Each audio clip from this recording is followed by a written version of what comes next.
Hello guys! Hello Aries! Welcome dito sa aking channel, Kapalaran 888 Aries. Alamin natin kung anong messages, vibration, gabay energy para sa lahat. Tayo general reading, pwede kang makaresonate, gamitin mo ang iyong intuition sa panunood Aries. So, I hope na makaresonate ka dito ha. Tingnan natin, last 2 weeks siya ng March 2025. Rodok resides and Sojalites. Aries.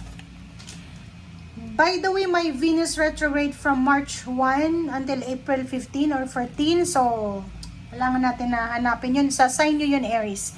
Okay, Sojalite. Okay. Sojalite, own your divine power. Wow. Alam mo tong own power na to, resonated to sa lahat ng Aries. Kahit sabihin yung hindi, pero lahat ng kilala ko na Aries, sila ay mahilig talagang mag-people please. Yung parang kahit na kakainin na nila, ipapautang pa nila. Kahit na yung isa-sacrifice nila yung sarili nilang kaligayahan para sa ibang tao. Parang sasabihin na, okay na yan, sa'yo na yan, ganyan, ganito. Dito sa March 16 until 30 or 31 ba? Sinasabi sa'yo dito ng baraha na iwasan mo na yung people pleasing. Okay? You're empowered. Kasi minsan yung nagpi-people please is wala silang masyadong tiwala sa sarili nila. Kasi, 'di ba, yung parang piniplease mo yung tao para palaging maganda yung paningin niya sa'yo. Ibig sabihin yan, wala kang tiwala sa sarili mo. So dito sinasabi ng baraha, nako, you are empowered. Okay? You are empowered. You have your divine power. You own your divine power. Diba? So bakit ka matatakot? Bakit ka magpi-people please? Kailangan mo nang ayusin, tapusin na tong people pleasing na to. Next is Rodocrosite. Dito sinasabi na be gentle with yourself. Marami kang pinagdadaanan or pinagdaanan for almost 1 year na siguro or maybe few years ago. Sinasabi ng barahan na maging maingat ka, mahalin mo ang sarili mo, Aries. Okay? Marami kang pinagdaanan and kailangan mo na ngayon ng healing and recovery. So, nakikita ko sa iyo dito, Aries, na paki-comment sa comment section yung mga Aries na financially nawalan sila ng freedom, physically, may mga sakit ng iba, yung iba financial, yung iba mental, psychological, yung iba naman is freedom yung nawala sa kanila. Dito sinasabi ng baraha, be gentle. Okay, mahalin mo ang sarili mo. Huwag mong i-judge yung sarili mo. Alam mo tong barahang itong dalawa, sinasabi sa iyo na masyado mong dinadown yung sarili mo. Na kailangan mong i-uplift yung sarili mo. Okay? Kasi pag palagi kang mag-people please, hindi ka niya nigagalang ng mga tao. Kasi yung mga taong yan, pag na-people please mo sila one time, tas pag next time hindi na, tatratuhin ka nilang basahan. So, dito, sinasabi sa'yo na kailangan mong baguhin na yan na kung ano man, oh. 'Di ba? Kita mo na. So, nakikita ko sa'yo dito, number 23, 5. Ano talaga to eh, freedom. Kailangan mo ng freedom eh. May Aries dito na masyado siyang nag-aalala, masyado siyang nagpapanik para sa kanyang kalayaan.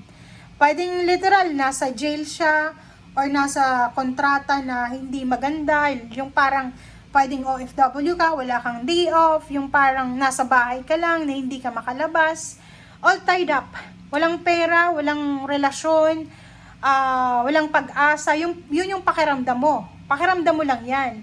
Kasi kung makikita mo dito, sinasabi ng journey number 2, na ihanda mo ang sarili mo kasi paalis ka na dyan sa all tied up na yan, diba? So, ang sinasabi dyan sa'yo, Aries, na huwag kang masyadong parang anong tawag dyan? Huwag kang masyadong mainip. Yun. Huwag kang masyadong mainip. Kasi parating na, parang ano yan eh, yung naghihintay ka ng bus, ng airplane, ng flight mo na ang tagal-tagal. Pero darating yun eh. 'Di ba? Yung parang darating siya, pero gusto natin on time, gusto natin na andyan na advance. Parang dito sinasabi na makakalaya ka sa kung ano mang sitwasyon meron ka sa ngayon. Ang kailangan lang natin is pasensya, pagtsatsaga. Okay?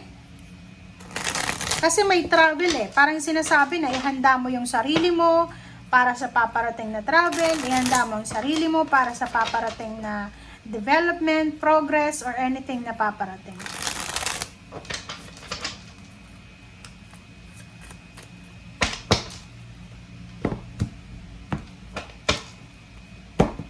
Okay. Two of Wands, Aries. Five of Cups. Nako. Nine of Cups. Two of Swords. Hangman. Okay, Page of Cups. Okay. Aries, tingnan mo yung baraha mo. Yung baraha mo, Aries, napapaligiran ka ng number 2. Ito, number 2 din. Balance. Medyo imbalance yung sitwasyon mo ngayon. Or medyo imbalance siguro yung mindset mo. Yung parang at yung confused ka. Hindi mo alam kung ano yung gagawin mo. Hindi mo alam kung maghihintay ka pa ba. Hindi mo alam kung... Basta hindi mo alam, confused ka. So, nakikita ko sa'yo dito yung Two of Swords na to is hindi ka makapagdesisyon. Yung parang ganyan na, halimbawa, hindi ka makapagplano kasi hindi mo alam kung anong mangyayari. Wala ka pa dun eh, kasi all tied up ka. So, parang, pag tinanong ka, anong plano mo, Aries? Hindi ko alam eh, kasi wala pa ako dun eh. Plus, wala akong pwedeng planuhin, kasi hindi ko pa sigurado sa ngayon. Parang ganon. Hangman, nakikita ko sa'yo dito maraming nahang sa buhay mo eh. Pwedeng may hinihintay kang pera, may hinihintay kang result, outcome. Palagi siyang nade-delay, palagi siyang nahang. But, kung makikita mo dito sa 9 of Cups, tsaka 5 of Cups, sinasabi ng baraha sa'yo na alisin mo yung regrets, alisin mo yung, ang nakikita, kaya nga sinasabi sa'yo dito, be gentle sa sarili mo. Kasi parang, yung mga pinagdadaanan mo sa buhay, parang sinisisi mo yung sarili mo. Okay? So, nakikita ko sir dito, iwasan mo yung pagsisisi na yan. Iwasan mo yan eh. Kasi pag yung nangyari sa buhay mo, maganda man yan or hindi maganda, alam mo na meron kang nakuha dyan na leksyon sa buhay. So, dito sinasabi ng baraha na, kung ano man ang sitwasyon mo sa ngayon, go with the flow and be patient. Okay? Kasi may paparating sa'yo eh. And halimbawa doon sa mga hindi mo kontroladong sitwasyon, hindi ka dapat mainip, hindi ka dapat mainis, hindi ka dapat magalit kasi wala kang control doon. Like for example, yung internet, tulad ng sa akin, 'di ba? 5 days akong walang internet or 7 or 8. Hindi, kalma lang kasi hindi ko naman kontrolado, hindi naman ako yung may-ari ng internet company, 'di ba? So ganun. Pag ganun yung hindi mo kontrolado, like yung kuryente, yung tubig, walang tubig, yung traffic, 'di ba? Hindi mo 'yun kontrolado eh. Yung desisyon ng korte, desisyon ng company na i-lay off ka, desisyon ng company na pabakasyonin ka muna. Wala tayong control doon. Ang pwede lang natin kontrolin na emotion natin. Okay? So, dito sa 9 of Cups, sinasabi ng baraha sa'yo na huwag kang mag-alala kasi parating na yung emotional freedom sa'yo. Parating na. Sa ngayon, nakikita ko sa'yo na medyo hindi ka sigurado sa kung ano yung future na darating sa'yo. But yun na nga yung 9 of Cups, sinasabi din sa'yo ng 9 of Cups na kalma lang, be grateful, be thankful na andyan ka pa rin sa mundo kasi maraming tao nang namatay nawala na dito sa mundo dahil hindi na sila kailangan dito. 'Di ba? Parang ganon.